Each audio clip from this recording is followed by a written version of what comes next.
Hi Vikas, welcome to Hi. Investment Tales with MA. Today we're going to look at the topic of saying how does the investor finally decide to invest?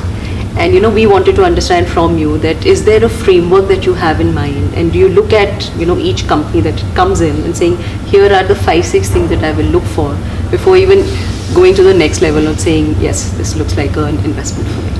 Sure, it's an interesting question.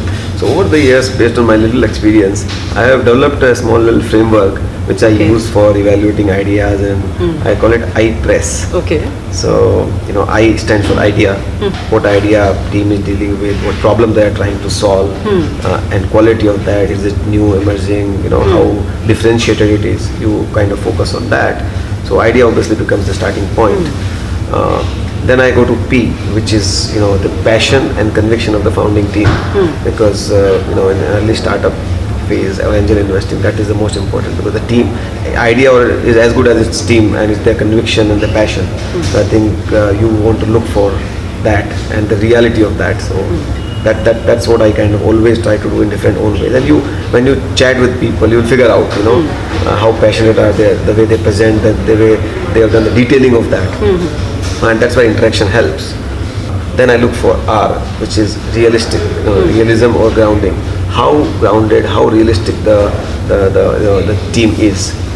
It is typically when you start with an idea, you always busting with that this will happen, that will happen, but the reality also has to be taken into account.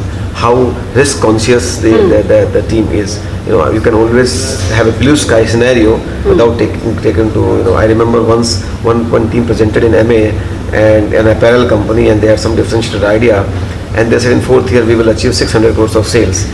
In my mind, that team had no idea about the real life. Yeah. It's not that whether it is possible or not, but anybody who's starting in 1st year without any capital, say in 4th year, then they have not understood the industry, in my opinion. So you look for that kind of reality check, that whether they really understand the whole space or not. E is experience, the experience of the team. I personally prefer from a completely, it's not nothing wrong, but my preference is more for experienced team.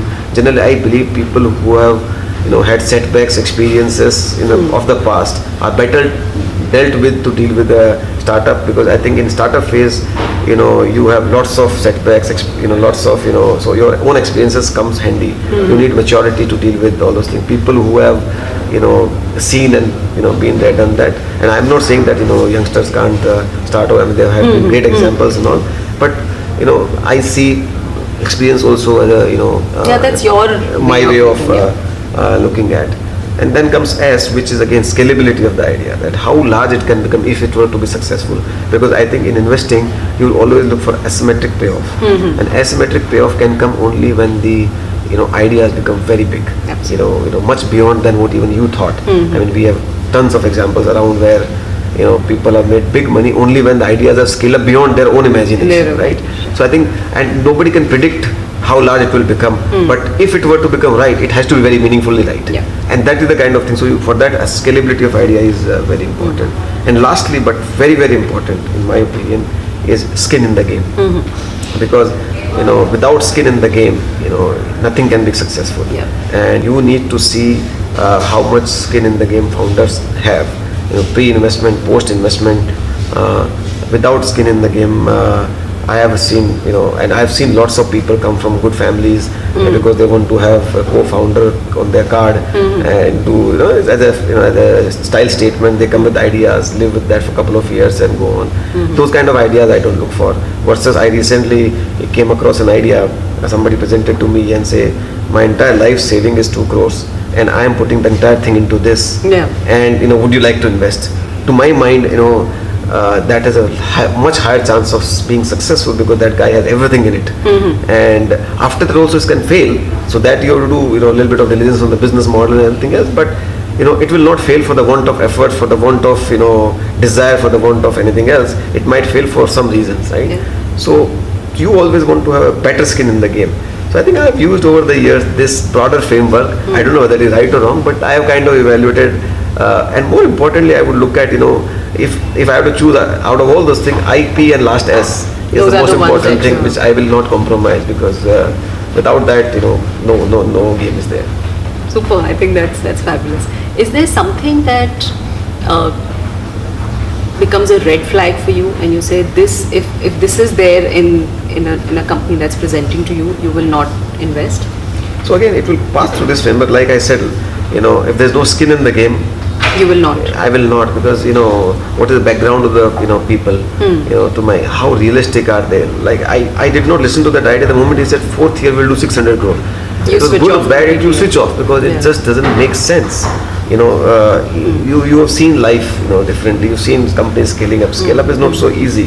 So I think I pass through the same framework, and if I see red flags around that, I would and for me most important part is that how desperately founders wanted to be successful. How are they involved? Is it for them the make or break, or is it really one more thing you It's are you wanting to do. there are times when you see people come and say, oh yeah, I'm a serial entrepreneur, this is I'm also starting one more thing.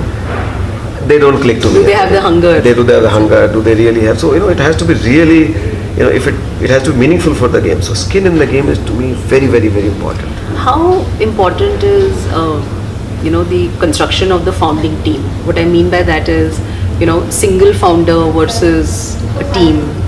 Are you comfortable with founders being related to each other?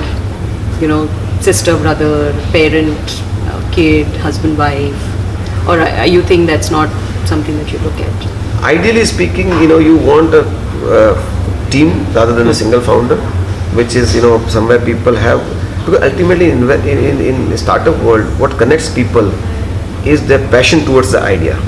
It is not their blood connection or anything else, or it is how much common passion have towards conviction they have towards what they're trying to do. And that is the single most important thing in my opinion. I was involved into one situation where there were two founders. Other founder was in it only for monetizing. He didn't care much about and I said this is not working out, and I reached to the level, and last minute I dropped off because I found that they are completely misaligned in terms of what they want to take. One guy was completely towards making a best in class product. Other guy was only saying I need to monetize fast.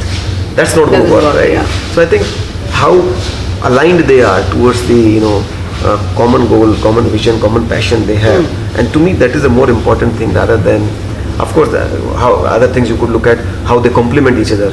Some that is important. One founder would be more visionary, dreaming about the product, and other would be let me take care of execution.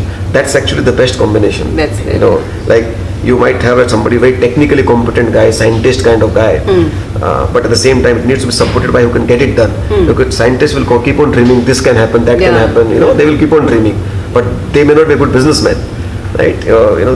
But if it is supported with complemented by somebody who understands business or who knows how to get execution done, those are the complementarities you look for. So if you want to just stay on that point,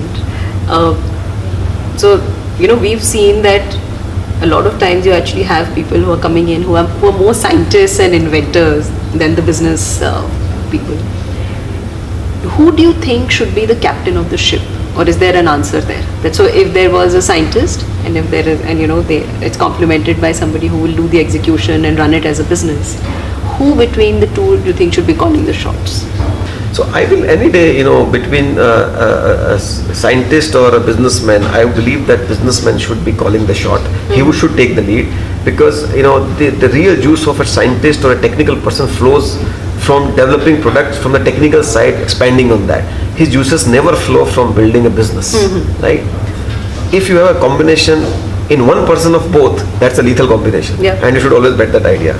I have seen doctors with great business acumen, they have built great practices. But I have seen doctors without business, they have failed miserably. Right? They have gone into distress. I remember investing into IPOing a company, where they invented a lot of products, in electric space, created almost 200 SKUs. But he did not have anybody who could commercialize and monetize that part, and I kept on telling him that unless you do this, you will not succeed. And eventually that company went into distress and bankrupt. On the other hand, another company which had no technical capability but copied similar products and created 1,000 crore sales and market cap on that. Now I would, from an investing perspective, I would any day bet on the second guy than the first guy. Because as an investor, I don't care who invented the product. As an investor, I care how I can scale an idea, how can I monetize, how can I, create a great business out of any idea. So I think given a choice, I would prefer the business guy taking the lead. The best combination is a combination of both in Both one of them, person, yeah. because then he intuitively understands how to monetize that, how to scale up, how to build that. So, that's how I look at it. Super. Thank you, Vikas. Thank you.